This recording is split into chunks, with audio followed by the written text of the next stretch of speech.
নমস্কাৰ চাবলৈ আৰম্ভ কৰিছে আসাম বিনাছ ইউটিউব চেনেল আৰু এই মুহূৰ্তত দিব লৈছো কেইবাটাও গুৰুত্বপূৰ্ণ খবৰ আৰু এনে ধৰণৰ খবৰ নিতৌ চাই থাকিবলৈ চেনেলটো সাবস্ক্ৰাইব কৰি ভিডিঅ'টোত এটা লাইক কৰি দিব।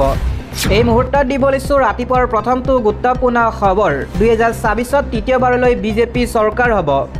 বিজেপি অৰ্থাৎ এনডিএক কোনেও পৰাস্ত কৰিব নোৱাৰে এনেদৰে মন্তব্য কৰিছে কেন্দ্ৰীয় গৃহমন্ত্ৰী অমিত শাহে। তেওঁ মন্তব্য কৰি কৈছে যে কংগ্ৰেছৰ সময় শেষ হৈ গ'ল, অনুপ্ৰৱেশকাৰীক সুৰক্ষা দিয়া দলে চৰকাৰ গঠন কৰিব নোৱাৰে। বাৰে বাৰে পাকিস্তানলৈ গৈ থকা নেতাই অসমৰ নেতৃত্ব ল'ব নোৱাৰে। দুৰ্নীতিগ্ৰস্ত কংগ্ৰেছক ৰাইজে ভোট নিদিয়ে। পঞ্চায়ত নিৰ্বাচনতে অসমত চাফা হৈ গ'ল কংগ্ৰেছ।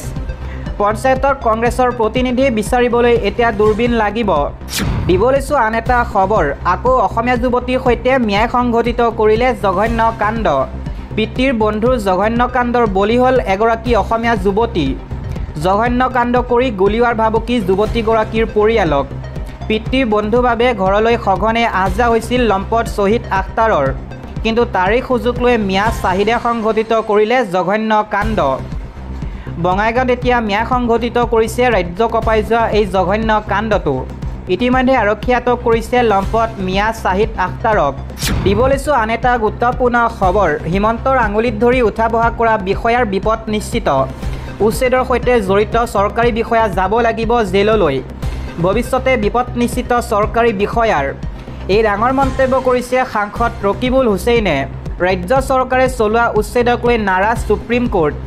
সুপ্ৰিম কোৰ্টৰ বেঞ্চত বহি থাকিবলগীয়া হৈছে চৰকাৰী বিষয়া। যদি বেদখল কৰাই হৈছিল তেন্তে কেনেকৈ চৰকাৰী আঁচনি পালে? তদন্তৰ আওতাত আনিব লাগে মুখ্যমন্ত্ৰী হিমন্ত বিশ্ব শৰ্মাক। হিমন্ত বিশ্ব শৰ্মা চৰকাৰৰ দিনতে বেদখলকাৰীয়ে চৰকাৰী আঁচনি পাইছিল। কোটি কোটি টকা নষ্ট কৰা হ'ল। হিমন্ত বিশ্ব শৰ্মাৰ আঙুলিত ধৰি উঠা বহা কৰা বিষয়া বিপদ নিশ্চিত বুলি মন্তব্য কৰিছে সাংসদ ৰকিবুল হুছেইনে। আইনগতভাৱে ব্যৱস্থা হ'ব সেইসকল চৰকাৰী বিষয়াৰ বিৰুদ্ধে। এই বিস্ফোৰক মন্তব্য কংগ্ৰেছৰ সাংসদ ৰকিবুল হুছেইনৰ। হিন্দুস্থানত কেৱল হিন্দু থাকিব, অসমত শীঘ্ৰেই নিষিদ্ধ কৰিব লাগে আমছু। এই মুহূৰ্তত দিব লৈছো আন এক ডাঙৰ খবৰ, হিন্দুস্থানত বাংলাদেশীৰ কোনো স্থান নাই, অসমত শীঘ্ৰেই নিষিদ্ধ কৰিব লাগে আমছুক। এই হুংকাৰ প্ৰদান কৰিছে হিন্দু সুৰক্ষা সেনা অসমৰ। হিমন্ত চৰকাৰে আমছুৰ বিৰুদ্ধে ব্যৱস্থা লওক। উচ্ছেদ অভিযানৰ বিৰোধী আমছুক নিষিদ্ধ কৰক। অসমত প্ৰৱেশ কৰিব নোৱাৰিব আৰছাদ মাদানী মেহমুদ মাদানী। লগতে প্ৰৱেশ নিষেধ সৈয়দা হামিদৰ। অসমত ইছলামিক আগ্ৰাসন নচলিব। আন এটা খবৰ, ইছলাম প্ৰাচীন ধৰ্ম আছিল আৰু থাকিব। ইছলামৰ অস্তিত্ব নোহোৱা ধাৰণাটো অবাস্তৱ। ইছলামৰ অস্তিত্ব আজিও আছে, ভৱিষ্যতলৈও থাকিব, এনেদৰে মন্তব্য কৰিছে RSS প্ৰধান মোহন ভাগৱতে। ইছলামৰ অস্তিত্ব শেষ কৰা ধাৰণাটো হিন্দু দৰ্শনত নাই।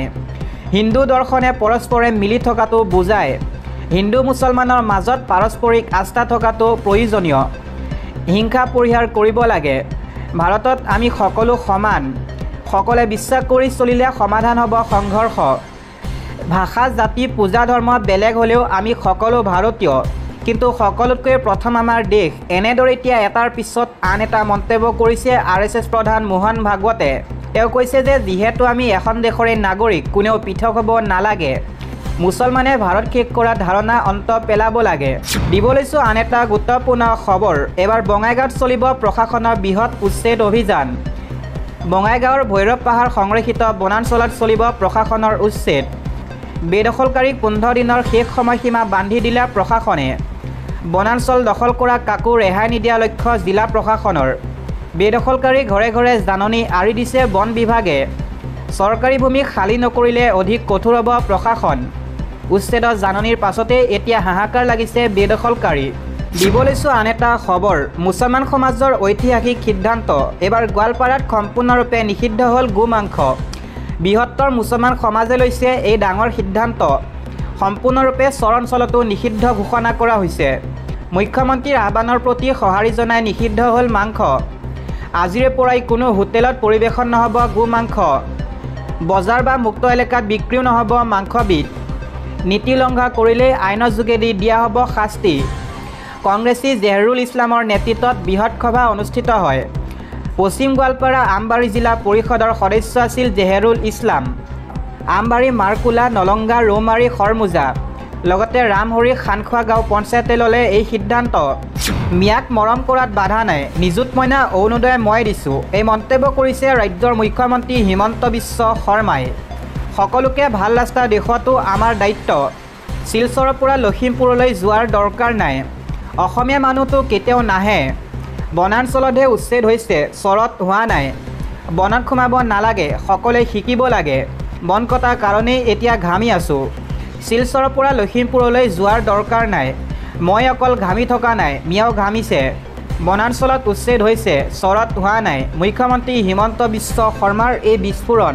দিব লৈছোঁ আন্তঃৰাষ্ট্ৰীয় এটা খবৰ। ট্ৰাম্প বিৰোধী মঞ্চত জিনপিং, মোদী, কিম, পুটিন। আমেৰিকালৈ কি বাৰ্তা? 4খন পাৰমাণৱিক শক্তিধৰ দেশ ভাৰত, চীন, উত্তৰ কোৰিয়া আৰু ৰাছিয়া একে মঞ্চত। ৰাছিয়া আৰু ইউৰোপৰ পাৰমাণৱিক শক্তিধৰ দেশকেইখন আমেৰিকাৰ চাপত একত্ৰিত হৈছে।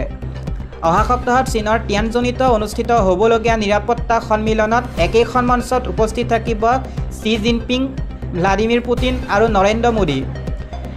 কমিউনিষ্ট চীন আৰু উত্তৰ কোৰিয়াৰ সৈতে ভাৰতৰ শেহতীয়া কূটনৈতিক ঘনিষ্ঠতা আৰু অধিক বৃদ্ধি পাইছে। আনহাতে পূৰ্বৰ কমিউনিষ্ট ছোভিয়েট যুগৰ ব্যক্তিত্ব এতিয়া ৰাছিয়াৰ ৰাষ্ট্ৰপতি পুটিনৰ সৈতে মোদীৰ ভাল সম্পৰ্ক আছে। ইয়াৰ পূৰ্বে 2024 চনৰ 23 অক্টোবৰত ৰাছিয়াৰ কাজানত অনুষ্ঠিত ব্ৰিক্স সন্মিলনৰ পূৰ্ণাংগ অধিৱেশনৰ পূৰ্বে ভাৰতৰ প্ৰধানমন্ত্ৰী নৰেন্দ্ৰ মোদী, ৰাছিয়াৰ ৰাষ্ট্ৰপতি ভ্লাডিমিৰ পুটিন আৰু চীনৰ ৰাষ্ট্ৰপতি শ্বি জিনপিং একেখন মঞ্চত আছিল। এইবাৰ চীনৰ মঞ্চত অতিৰিক্ত মুখখন হৈছে উত্তৰ কোৰিয়াৰ শাসক কিম জং উন।